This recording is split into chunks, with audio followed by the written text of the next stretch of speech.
The FJ45V is one rare four-wheel drive. Alan Gray and his nephew Andrew Gray have accepted the challenge to bring this old girl back to life. How will Alan work alongside a mechanic 50 years his junior? Will they succeed in restoring this Land Cruiser? And all within budget. Hey, we need a hammer. Can't work without a hammer. Beautiful, I love them. Today's mission is to rework the suspension on the FJ45V. Early Christmas, Al. Inside. Alan drops in to see the parts interpreter, who completes a search for the exact part needed for the cruiser. Yeah, okay. All right, thanks, mate. And then it's off to the warehouse. So what we've done here, we've taken out a 7-leaf spring. We've got some two new springs there, 6 leaves, and they're also a longer main leaf, which will allow the angle of the shackle to be much better for a much smoother ride. It didn't move very much before and I bounced on it. We're going to put these in and try it again. Also, by correcting the steep shackle angle, you should gain a little bit of traction off-road. Rather than it bouncing across the top of everything, it should just roll over the terrain nicely. Okay, let's get these springs in, Kit. Put some bushes in this and into gear. You got any bushes? This military wraparound here is for safety. If the main leaf breaks, the second leaf's grab hold of the car.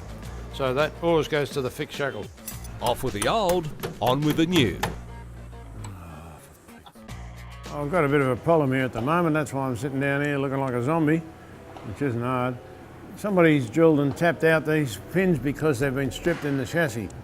So now when we put our new pin in here, obviously the new bigger bolts won't go through.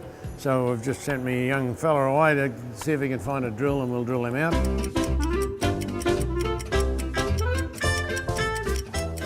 Did you bring afternoon tea with you? So with that problem fixed, it was time to get on with the job.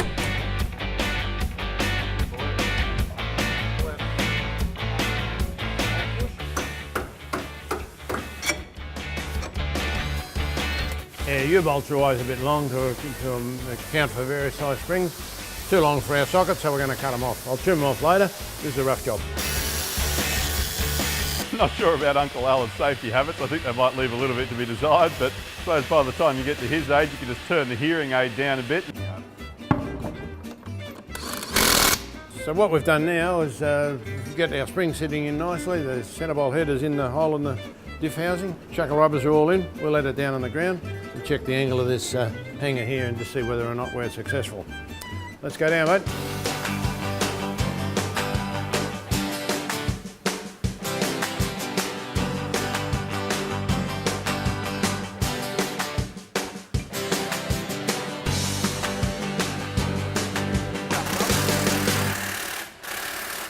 So we've got the front springs in the vehicle at the moment. They're longer and they suit me down to the ground. The shackles are at the right angle to make it right nicely. Andrew has worked pretty well with me.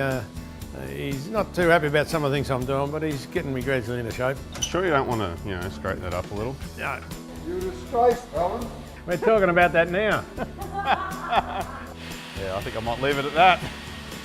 For the best quality shocks and springs, tested by Alan himself, contact Terrain Tamer.